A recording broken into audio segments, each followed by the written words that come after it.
여러분 안녕하십니까? 이 시간에는 레위기 17장 말씀 중심으로 드리겠습니다.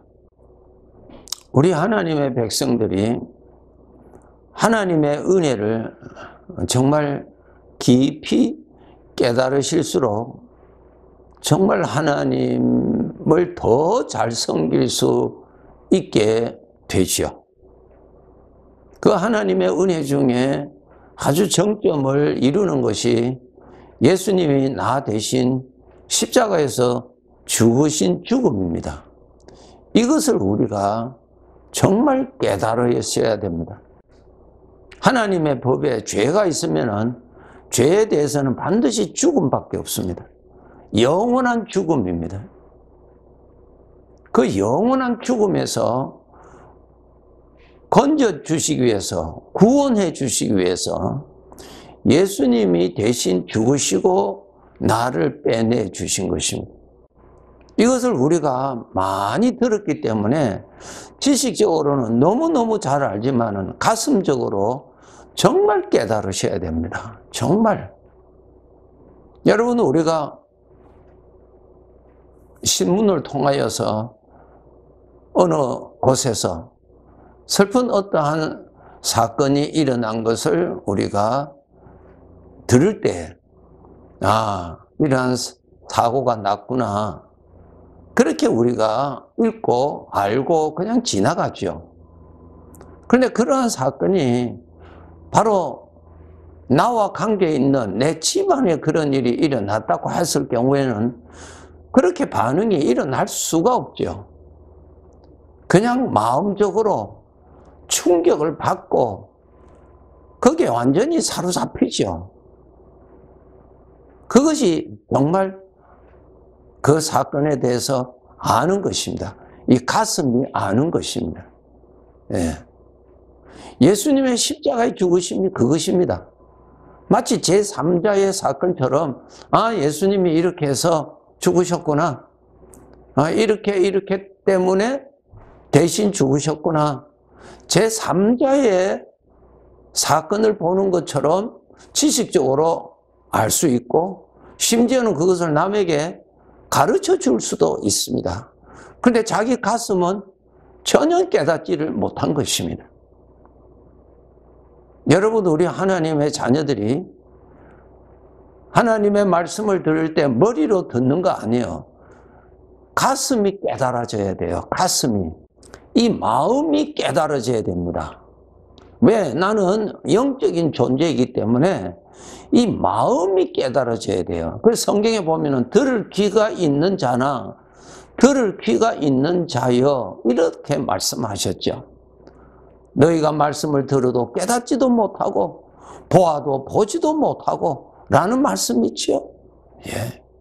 예수님을 보고도 예수님이 하나님이라는 것을 보지를 못하고 예수님을 통하여서 그 많은 표적이 나타나는 것을 보고도 손으로 만지고도 그분이 하나님이라는 것을 가슴이 깨닫지를 못하였단 말입니다. 우리 하나님의 자녀들 가슴이 깨달아져야 돼요. 가슴이, 이 마음이 깨달아져야 됩니다. 마음이 깨달아져야 움직임이 있고 마음이 깨달아져야 그렇게 살아갈 수 있습니다. 머리로 깨닫는다고 해서 그렇게 살아가는 거 아닙니다. 살아갈 힘이 생기지 않습니다. 이 마음이 깨달아져야 그쪽으로 가게 돼 있습니다. 예수님께서 나 위해서 피 흘리셨다. 예수님께서 나 대신 죽으셨다. 그것은 가슴이 깨달아져야 찬송이 솟아나고요. 가슴이 깨달아져야 하나님을 잘 섬기고자 하는 자원하는 마음이 솟아납니다. 이 마음이 피리를 부르도 춤을 추지 아니하고 곡을 하여도 내가 울지도 아니한다라는 말씀이 있죠. 이것이 무엇입니까? 눈으로는 보고 귀로는 들어서 아는데 가슴에게는 전혀 반응이 없단 말입니다. 신앙생활, 우리는 영적인 존재이기 때문에 이 가슴이 움직여야, 가슴이 깨달아져야 깨달아지는 것입니다. 알아지는 것입니다. 믿음이 형성이 되는 것입니다. 우리가 주님을 만나 뵐 때까지 정말 하나님 앞에 평생 기도해야 할 기도 중에 하나가 예수님께서 나를 살리시기 위해서 대신 십자가에서 죽으셨다고 하는 이 내용입니다. 정말 깨달아야 됩니다. 이 가슴이 깨달아져야 돼요. 그 가슴이 깨달아지게 하시는 이는 성령밖에 없어요. 그런데 성경 말씀에 내가 간절히 사모하면은 하나님의 은혜를 받는다, 그렇게 기록되어 있어요. 예레미야서 29장을 보시면은 내가 마음을 다하여서 나를 찾으면은 반드시 나를 만나리라고 약속이 되어 있어요. 정말 사모해서 목이 말라서 물을 마셔야 되겠다라고 하는 지식이 아니라 내 몸에서 본능적으로 물을 찾게 되듯이 정말 내가 예수 그리스도의 십자가의 은혜에 나 대신 죽으셨다고 하는 그 사실을 내가 지식적으로는 너무너무 많이 알지만은 가슴은 전혀 거기에 대해서 반응이 일어나지 않는다면 정상이 아니죠. 아니, 나를 살려주시려고 죽으셨다는 내용을 듣고도 아무렇지도 않다는 것이 정상입니까? 아니란 말입니다. 이 가슴이 깨달아져야 돼요. 가슴이, 이 마음이 깨달아져야 돼요. 그러기 위해서는 구하셔야 돼요. 내가 마음을 다하여서 나를 찾으면 반드시 나를 만나리라고 약속이 되어 있습니다. 예수님께 나면서부터 소경된 자가 찾아왔습니다. 예수님께서 말씀하시기를 무엇을 원하느냐? 그렇게 말씀하셨을 때 그 소경이 말하기를 보기를 원합니다, 그랬어요. 얼마나 원하겠어요? 그것이 머리의 소원이 아니라 그의 가슴의 소원 아니겠어요? 자기 가족 얼굴도 보고 싶고 세상의 꽃도 보고 싶고 자기 얼굴도 보고 싶고 얼마나 보고 싶겠어요? 그럼 가슴이 원하는 것이라고요. 예수님께서 말씀하십니다. 실로암 못을 찾아가서 그곳에 가서 내 눈을 씻으라. 그래야 하면은 밝히 보게 될 것이다. 말씀하셨어요. 그럴 때에 어떻게 했습니까? 그 사람이, 그 가슴이 원하는 그 응답을 받았단 말입니다. 실로암 못에 가서 씻으면은 볼 수 있다는 것입니다. 그의 가슴에는 실로암 못까지 갈 수 있는 힘이 있죠. 소경이 그 먼 곳 성 외곽에 있는 이 실로암 못까지 찾아가는 것이 쉬운 일이 아닙니다. 사람의 도움을 필요로 하는 길이겠지요. 성경에 보니까 그 사람이 실로암 못에 갔다고 기록되어 있어요. 무엇이 그렇게 가게 했습니까? 자기의 가슴, 보아야 되겠다고 하는 자기의 소원, 그 소원이 진짜 소원이었다는 것입니다. 그는 실로암 못을 찾아가서 예수님께서 말씀하신 대로 그 물을 가지고 자기 눈을 씻었습니다. 그 눈을 뜨기 위해서 간절한 마음으로 씻었겠죠. 계속 씻었겠죠. 계속 눈을 씻었겠죠. 드디어 눈이 열렸다고 기록되어 있습니다. 우리가 깨달아야 할 영역이 바로 예수님이 나 위해서 죽으셨다고 하는 십자가의 은혜, 들어서 너무너무 많이 아는데 보아야 될 것입니다. 본다는 것은 내 마음이 성령으로 인해서 깨달아진다는 것입니다. 깨달아졌을 때 내 마음이 거기에 대해서 감동이 일어납니다. 너무너무 그 은혜에 감격이 됩니다. 이 가슴이. 이 지적으로 일어나는 것이 아니라 가슴에서 깨달아지는 거예요. 마음에서. 그러면은 넘치는 은혜에 대해서 기쁨의 눈물이 나올 수밖에 없고 주님을 향한 감사의 마음이 불이 붙어서 이 마음이 솟아날 수밖에 없죠.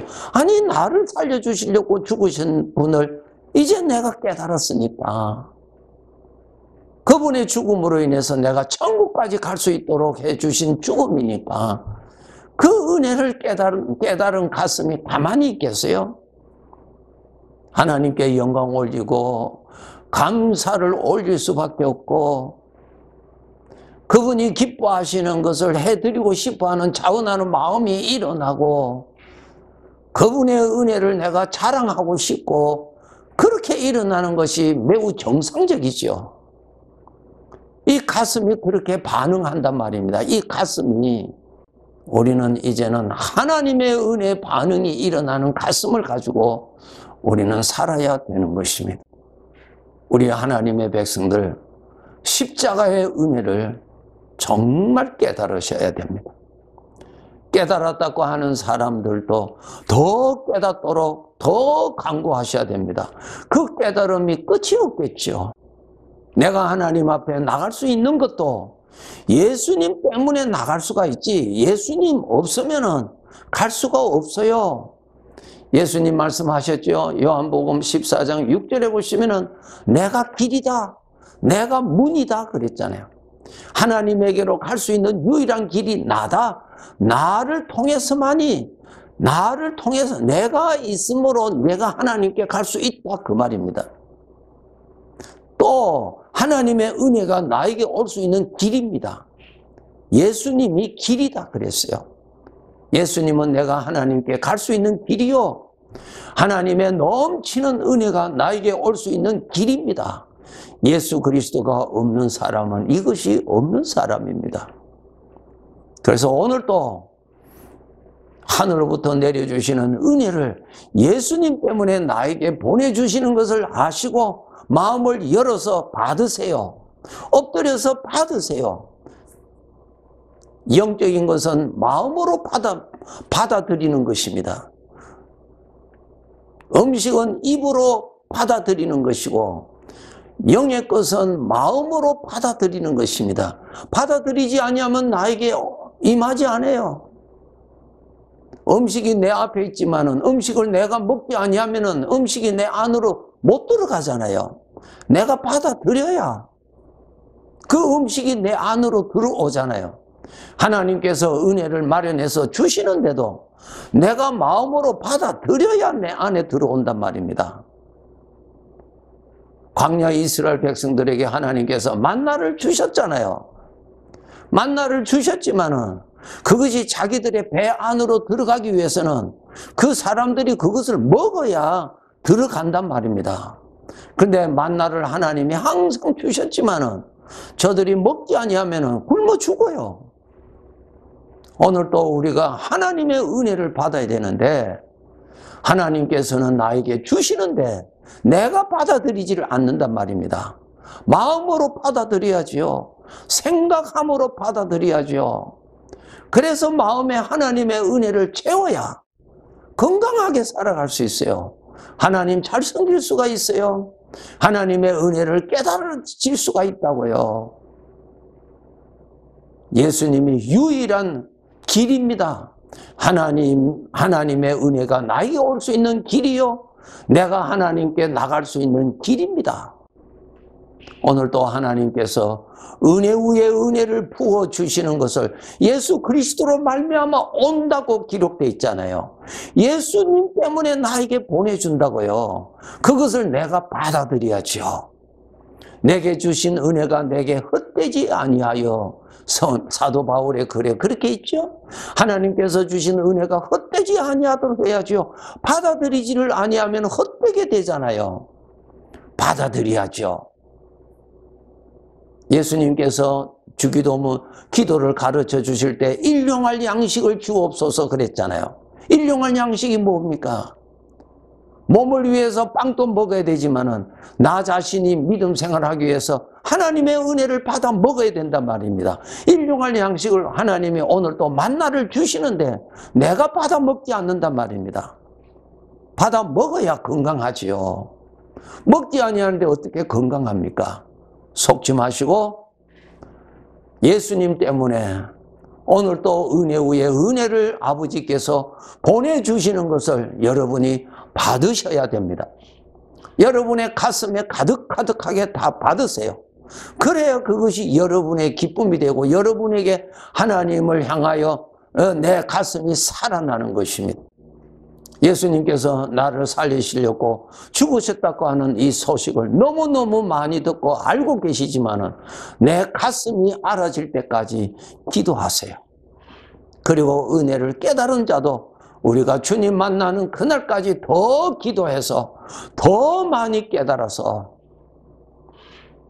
마땅히 하나님 앞에 올려드려야 할 영광을 더 많이 올려드리는 그러한 믿음의 삶을 우리가 살아야 되겠지요. 어려운 오늘날 현실에서 하나님께서 은혜 위에 은혜를 주시는 것을 아시고 믿음으로 여러분이 마음에 가득하게 채우시는 수고, 열심히 수고하시고 부지런히 수고하셔서 하나님의 은혜의 땅고인 이 가슴이 텅 비지 아니하도록 가득가득하게 채워서 그 힘으로 살아갈 수 있도록 우리가 부지런히 믿음 생활해야 합니다. 네, 감사합니다.